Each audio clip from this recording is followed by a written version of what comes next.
Assalamualaikum warahmatullahi wabarakatuh. Bismillahirrahmanirrahim.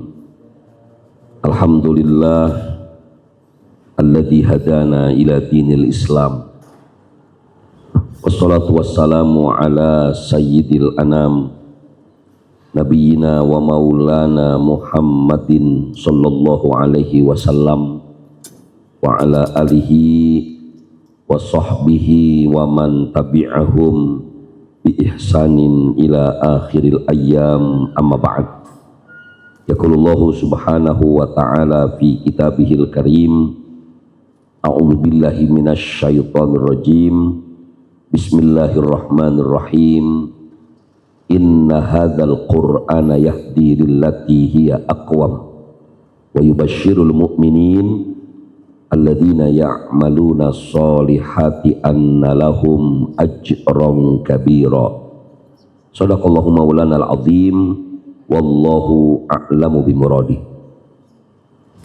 Yang sama-sama kita hormati dan kita muliakan para asatidzah, para tokoh agama, pengurus yayasan, pengurus DKM Masjid Jami Al-Hikmah, Bapak Ibu, hadirin hadirat jamaah majelis ilmu yang dimuliakan Allah subhanahu wa ta'ala. Puji teriring syukur, mari bersama kita panjatkan hanya kehadirat Allah subhanahu wa ta'ala, yang alhamdulillah di kesempatan pagi hari ini kembali kita dapat hadir melaksanakan rangkaian ibadah kita kepada Allah subhanahu wa ta'ala. Mudah-mudahan segala ibadah yang kita lakukan, baik yang wajib maupun yang sunnah, senantiasa diterima oleh Allah subhanahu wa ta'ala dan menjadi sabab wasilah Allah turunkan rahmat dan berkah untuk kita semua. Amin ya rabbal alamin. Shalawat keliling salam kita mohonkan kepada Allah subhanahu wa ta'ala, semoga senantiasa tercurah kemaharibaan junjungan Nabi besar kita Muhammad sallallahu alaihi wasallam kepada keluarga, kepada para sahabat, dan kita umatnya yang insya Allah istiqomah sampai hari kiamat nanti.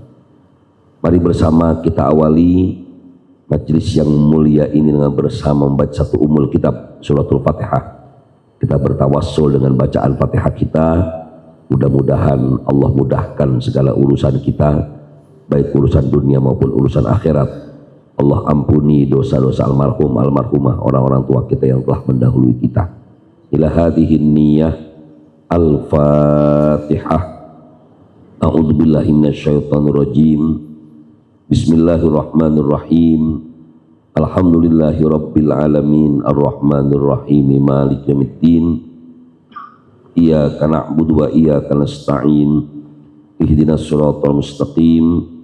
Shiratal ladzina an'amta 'alaihim ghairil maghdubi 'alaihim waladdallin. Amin.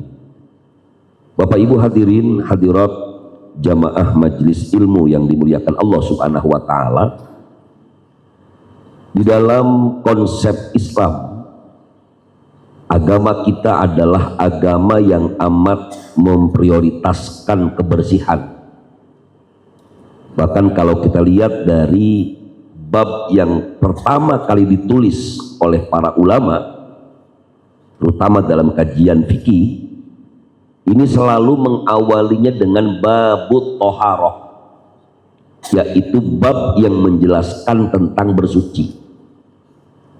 Di dalam Al-Quran, kata bersuci diantaranya disampaikan oleh Allah subhanahu wa ta'ala di dalam surah Al-Baqarah ayat 222, di mana ayat ini awalnya menjelaskan tentang perempuan yang sedang dalam keadaan haid, tapi ditutup oleh Allah subhanahu wa ta'ala dengan pernyataan bismillahirrahmanirrahim, innallaha yuhibbut tawwabin wa yuhibbul mutatahhirin. Sesungguhnya Allah subhanahu wa ta'ala mencintai orang-orang yang bertaubat, wa yuhibbul mutatahhirin, dan menyukai orang-orang yang bersuci. Ulama tafsir katakan bahwa makna at-tawwabin dan al-mutatahhirin Yang pertama adalah at-tawwabin, bagaimana Allah subhanahu wa ta'ala mencintai orang-orang yang mensucikan dirinya minad dzunub wal ma'asi, dari perbuatan dosa dan maksiat. Karena setiap kali istighfar kita mengatakan astagfirullahal azim alladzi la ilaha illa huwal hayyal qayyum. Ya Allah, aku mohon ampun minal ma'asi wad dzunub, dari maksiat dan dosa. Ulama katakan ayat at-tawwabin adalah suci dari perbuatan maksiat dan dosa tadi. Sedangkan wa yuhibbul mutatahhirina, dan Allah menyukai orang-orang yang bersuci. Mayoritas ulama tafsir mengatakan ai at-taharah minan najasati, yaitu bersuci dari najis. Di mana ulama katakan dalam perspektif at-taharah terdapat dua bagian. Yang pertama adalah suci dari al-hadath, yang kedua adalah at-taharah anin najasah, suci dari hadath dan suci dari najis. Penjelasan Al-Quran tentang hadath kita pernah bahas dalam beberapa kali pertemuan, yaitu firman Allah subhanahu wa ta'ala dalam Al-Quran surah Al-Ma'idah ayat 6. Bismillahirrahmanirrahim. Ya ayyuhalladzina amanu idza qumtum ila shalah faghsilu wujuhakum wa aydiyakum ilal marafiq wamsahu biru'usikum wa arjulakum ilal ka'bain. Ayat ini menjadi kesepakatan para ulama adalah ayat yang menjelaskan bersuci dari hadath. Yang pertama hadathul asghar, dengan berwudu.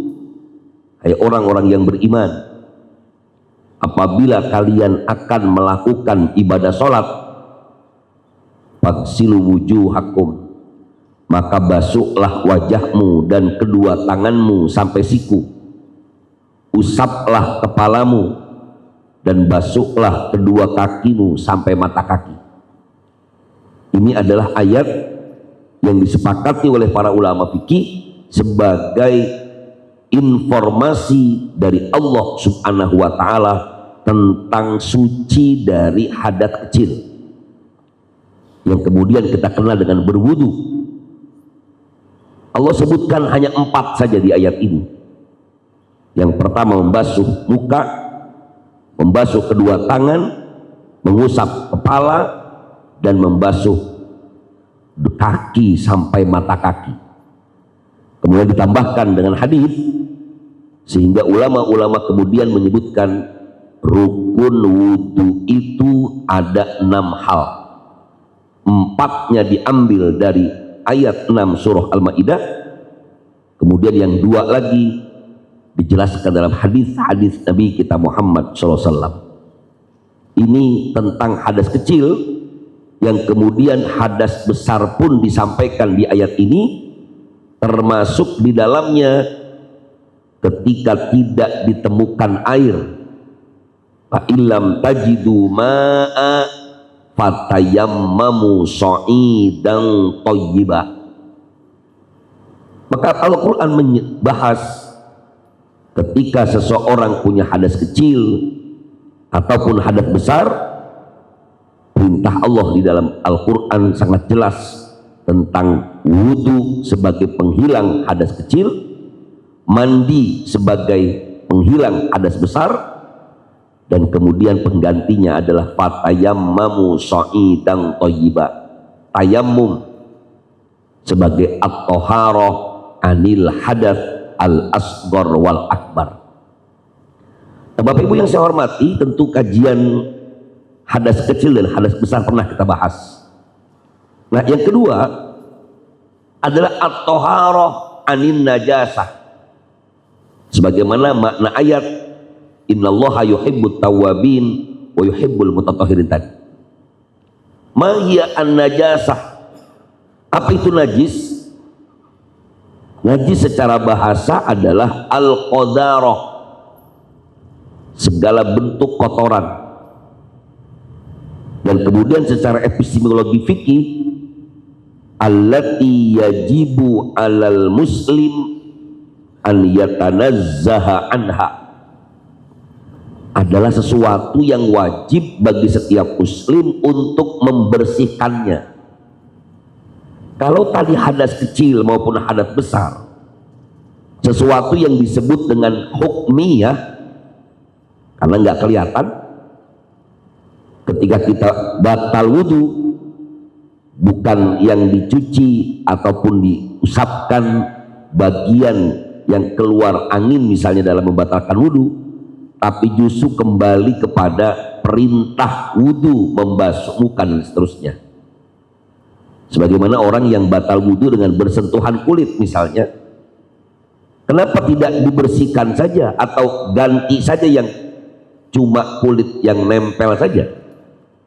Karena ini adalah at-thaharah al-hukmiyah, bersuci dalam sisi hukum, maka bukan hanya kulit yang tersentuh tadi yang harus dicuci, tidak sama sekali, tetapi cukup diganti dengan tata cara berwudu sebagaimana surah Al-Maidah ayat 6 tadi. Hal yang berbeda Bapak Ibu yang saya hormati dengan at-thaharah anin najasah, bersuci dari najis.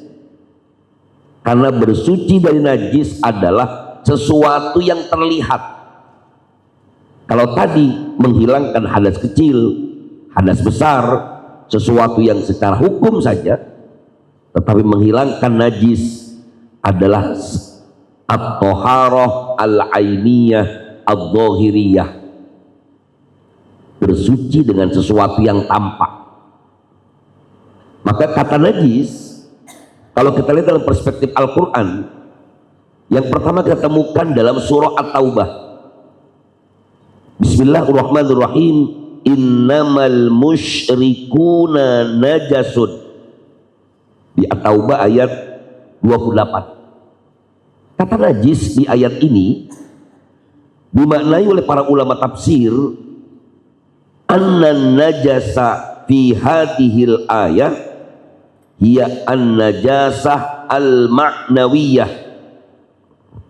Ulama tafsir mengatakan makna innamal musyrikuna najasun, najasatuhum al-ma'nawiyah, najis secara maknawi. Karena artinya innamal musyrikuna najasun, sesungguhnya orang-orang musyrik itu najis. Kenapa disebut orang-orang musyrik itu najis? Maknanya bukan najis secara zahiriyah. Sebab kalau kita memaknai kata najis pada ayat ini, makna yang sebenarnya bukan makna maknawiyah, maka setiap orang yang bersentuhan dengan orang musyrik pastilah dia akan membersihkan kulitnya. Padahal orang musyrik dalam perspektif Al-Quran dalam surah Al-Baqarah adalah orang yang menyekutukan Allah Subhanahu wa ta'ala. Selain mereka yang menganut agama samawi, maka ini dianggap orang-orang musyrik. Kalau mereka yang menganut agama samawi, Yahudi, Nasrani, mereka tidak disebut sebagai musyrik. Mereka disebut dengan ahlul kitab. Lam yakunil ladina kafaru min ahlil kitabi wal musyrikin, kata Allah. Sesungguhnya tidaklah termasuk orang-orang kafir. Siapa mereka? Min ahlil kitabi wal musyrikin, yaitu ahlul kitab dan orang-orang musyrik. Jadi siapa itu orang-orang musyrik? Yaitu selain ahlul kitab, selain orang-orang Yahudi dan orang Nasrani. Maka menurut Allah dalam ayat ini, sesungguhnya orang-orang musyrik itu najis. Yang dimaksud najis pada ayat ini adalah betapa keyakinan mereka dengan menyekutukan Allah Subhanahu wa ta'ala sesuatu yang teramat kotor. Tentu bukan maknanya harus dicuci, Karena makna najas pada ayat ini an-najasah al-maknawiyah. Yang kedua, kata najis juga kita temui ketika Allah Subhanahu wa taala menjelaskan tentang keharaman khamr. Ya ayyuhalladzina amanu innamal khamru wal maisiru wal ansab wal azlam rijsun min amali syaitan. Di surah Al-Maidah ayat 90. Hai orang-orang yang beriman, innamal khamru wal maisir, sesungguhnya khamr dan judi, mengundi nasib, rijsun min amali syaitan. Rijsun ay najasun, mereka adalah kotor, termasuk dari perbuatan syaitan. Ini kata najis di dalam Al-Quran. Nah, kata najis kemudian dijelaskan banyak sekali oleh hadis-hadis Nabi kita Muhammad Shallallahu Alaihi Wasallam, di mana ulama menjelaskan klasifikasi najis berdasarkan hadis. Misalnya kita mengenal ada namanya an-najasah al-mukhaffafah, najis yang ringan. Al-Quran tidak pernah menjelaskan tentang mana najis yang ringan, mana najis yang berat. Al-Quran hanya menyebutkan innallaha yuhibbut tawwabin wa yuhibbul mutatahhirin. Sesungguhnya Allah menyukai orang-orang yang bertaubat dan Allah menyukai orang-orang yang bersuci. Termasuk perintah Allah kepada Nabi kita Muhammad SAW untuk membersihkan diri. Ya ayyuhal muddathir kum fa'anzir. Di ujung ayat wa thiyabaka fatahhir, pakaianmu maka sucikanlah. Tentu mana fatahhir di ayat ini pun sama, yaitu at-taharah anin najasah. Maka kemudian dijelaskan dalam hadis, yang pertama adalah najis yang ringan. Ringan dia, makna ini adalah yang cara membersihkannya cukup dengan air tanpa campuran apapun. Biasanya para ulama menjabarkan najis mukhaffafah itu adalah najis air seni anak kecil laki-laki yang belum makan dan minum apapun kecuali air susu ibunya. Ini cuma parosul, cuma dicepetkan saja air, sangat mudah. Karena memang bayi yang pipis yang belum makan apapun kecuali air susu ibunya, ini biasanya relatif air seninya itu tidak menimbulkan bau, Pak. Kenapa? Karena memang belum bercampur dengan apapun.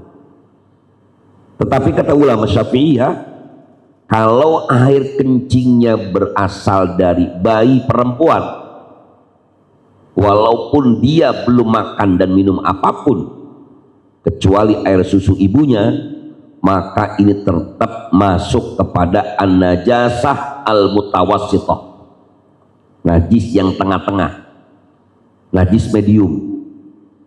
Walaupun kalau kita lihat dari kenyataan realita hari ini agak sulit najis mukhaffafah itu. Kenapa? Karena hampir tidak ada anak bayi yang tidak makan atau minum apa-apa kecuali air susu ibu. Paling sebentar, 2-3 hari, betul, hanya ASI eksklusif. Tapi seminggu kemudian sudah campur-campur, Pak. Kadang-kadang campur pisang, kadang-kadang campur bubur dan sebagainya. Maka tidak masuk kepada an-najasah al-mukhaffafah. Justru yang paling banyak disebutkan oleh Allah di dalam Al-Quran adalah an-najasah al-mutawassithah, najis yang masuk kategori tengah. Di mana najis mutawassithah ini para ulama memberikan ketentuan. Ketika sudah hilang launuhu, warnanya, sudah hilang rihuhu, baunya, au ta'muhu, atau rasanya. Tentu pandangan yang pertama, kita akan melihat sesuatu yang disebut dengan najis tadi sudah tidak terlihat, sudah kita buang itu zat najisnya, tetapi yang tersisa harus dihilangkan warnanya, baunya, rasanya. Tentu yang dimasukkan dengan rasa tidak mungkin kita harus mencoba atau dengan panca indera kita, tapi dirasa-rasa dengan sesuatu dalam perkiraan apa yang menjadi najis mutawasitoh ini hilang. Najis mutawasitoh disebutkan oleh Allah Subhanahu wa taala salah satu dalam surah Al-Maidah tadi. Innamal khamru, sesungguhnya khamr, rijsun, termasuk najis. Atau ayat yang lain, hurrimat alaikumul maitatu waddamu, diharamkan bagimu darah, wal maitatu, dan bangkai. Sementara yang ketiga adalah an-najasah al-mughalladhah, najis yang masuk dalam kategori berat. Kenapa di dalam Al-Quran Allah tidak menyebutkan tadi, bahkan najis mutawasitoh dengan najis mughalladhah disebut bersamaan. Hurrimat alaikumul maitatu waddamu walahmul khinzir, diharamkan bagimu al-maitatu, bangkai, waddamu, dan darah, walahmul khinzir, dan daging babi. Tetapi hadislah yang membedakan mana yang termasuk dalam najis mutawasitoh, mana yang termasuk dalam najis mughalladhah. Termasuk dalam Al-An'am ayat 145. Qul la ajidu fima uhiya ilayya muharraman ala ta'imi yat'amuhu illa ayyakuna maitatan aw damam masfuhan aw lahma khinzirin fa innahu rijsun. Bahkan di ayat ini Allah sebutkan yang najis itu adalah maitah, bangkai, audamam masfuha, atau darah yang mengalir, aulahma khinzirin, ataupun daging babi. Hadis lagi hadis Nabi kita Muhammad Shallallahu Alaihi Wasallam yang menjelaskan secara detail mana yang termasuk kepada najis mutawasitoh, mukhaf